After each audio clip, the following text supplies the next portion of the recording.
Summer ஹாலிடேஸ்லாம் முடிஞ்சு schools எல்லாம் மறுபடியும் ரீஓப்பன் ஆக போகுது. பேரண்ட்ஸ் எல்லாம் இப்பதான் கொஞ்சம் ரிலாக்ஸா ஃபீல் பண்ணுவீங்கன்னு நினைக்கிறேன். பசங்களை காலையில எந்திரிச்சு ஸ்கூலுக்கு அனுப்புறதுல இருந்து பேரண்ட்ஸோட சேலஞ்சஸ் ஆரம்பிக்குது. ஸோ அதெல்லாம் ஃபேஸ் பண்றதுக்கு ஒரு ஜென்ரலான சின்ன சின்ன டிப்ஸ் தான் நான் இப்போ சொல்ல போறேன். இந்த சின்ன சின்ன டிப்ஸை ஃபாலோ பண்றது மூலமா குழந்தைங்களோட லைஃப்ல பெரிய நல்ல இம்பாக்ட் நடக்கிறதுக்கான நிறைய பாசிபிலிட்டிஸ் இருக்கு. ஸோ அந்த டிப்ஸ் என்னன்னா, ஃபர்ஸ்ட் ஒன், நான் முன்னாடியே சொன்ன மாதிரி பேரண்ட்ஸ் ஃபேஸ் பண்ற ஃபர்ஸ்ட் சேலஞ்சே பசங்களை காலையில சீக்கிரம் எழுப்புறது தான். அதுவும் இந்த மாதிரி லாங் வெக்கேஷனுக்கு அப்புறம் கேட்கவா வேணும். பசங்க வெக்கேஷன்ல கொஞ்சம் லேட்டாவே எந்திரிச்சு பழகிருப்பாங்க.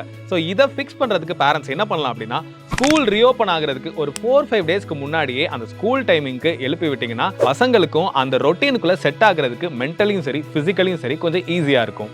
Next one, make them pack their own bags. அவங்களோட ஸ்கூல் பேக்ஸை அவங்களே எடுத்து வைக்க வைங்க. டைம் டேபிளுக்கு ஏற்ற மாதிரி நோட்ஸோ புக்ஸோ pencil rubber whatever it is அவங்களே எடுத்து வைக்க வைங்க. அது கரெக்டாக எடுத்து வைக்கிறாங்களா அப்படின்றத மட்டும் நீங்க செக் பண்ணுங்க. And especially lunch packs. ஏன்பா பசங்களுக்கு லஞ்ச் பேக் கூட ஆஸ் அ பேரண்டாக நாங்கள் கட்டித்தரக்கூடாதா அப்படின்னு நீங்கள் கேட்டிங்கன்னா, எக்ஸாம்பிளுக்கு நான் உங்களுக்கு ஒரு இன்சிடென்ட் சொல்கிறேன். எனக்கு தெரிஞ்ச ஒரு 23-24 வயசோட பொண்ணோட அம்மா வந்து என்கிட்ட வந்து சொல்கிறாங்க, காலையில் நானும் ஆஃபீஸ்க்கு போகணும், அவளும் ஆஃபீஸ்க்கு போகணும், நான் காலையில் சமைக்க வேற செய்கிறேன், என் லஞ்ச் பேக்கை நான் கட்டிட்டு போகிறேன்ப்பா, அவள் லஞ்ச் பேக்கை கூட எப்படி 24 வயசாவது அவள் லஞ்ச் பேக்கை கூட அவள் கட்டிட்டு போக மாட்டேன்றாப்பா அப்படின்னு கம்ப்ளைண்ட் பண்ணுறாங்க. இதில் தப்பு யாரோடது? அந்த குழந்தையோடதா அந்த பேரண்டோடதா? சின்ன வயசுலேருந்து அவங்க அந்த குழந்தைக்கு அந்த ஹேபிட்டை சொல்லி வளர்த்துருக்கணும். திடீர்னு வந்து நீ பண்ணு அப்படின்னா எப்படி பண்ணுவாங்க? இதே தான் உங்க வீட்டு குழந்தைக்கும் நடக்கிறதுக்கு வாய்ப்பு இருக்கு. ஸோ அவங்களோட பேக்ஸை அவங்களே ரெடி பண்ண வைங்க. அவங்க கரெக்டாக எடுத்து வைக்கிறாங்களா இல்லையா அப்படின்றது மட்டும் நீங்க செக் பண்ணுங்க. குழந்தைங்களுக்கு சின்ன சின்ன அக்கௌண்டபிலிட்டிஸும் சின்ன சின்ன ரெஸ்பான்சிபிலிட்டிஸும் கொடுத்து வளர்த்தோம்னா அவங்களுக்கு ஃபியூச்சர்ல அது ரொம்பவே நல்ல இம்பாக்டா அமையும்.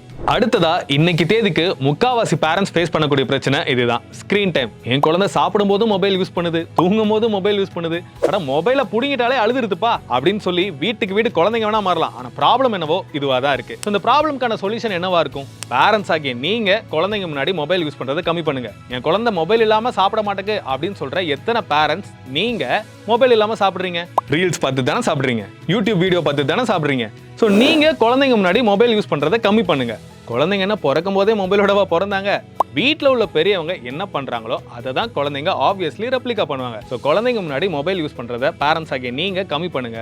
குழந்தைங்களோட டைம் ஸ்பெண்ட் பண்ணுங்க, அவங்களோட விளையாடுங்க. இதெல்லாம் பண்றது மூலமா இந்த ப்ராப்ளமை ஃபிக்ஸ் பண்ண முடியும். ஸோ ஓவராலா பேரண்டிங்கை பொறுத்த வரைக்கும் பேரண்ட்ஸ் ஆகிய நீங்க ஒரு விஷயத்த மைண்ட்ல கிளியரா வச்சுக்கோங்க, discipline starts from home. So இந்த ஒரு விஷயத்த ஒரு ரூல் மாதிரி ஃபாலோ பண்ணாலே உங்க லைஃபும் சரி உங்க குழந்தைங்களோட லைஃபும் சரி சூப்பராக இருக்கும்.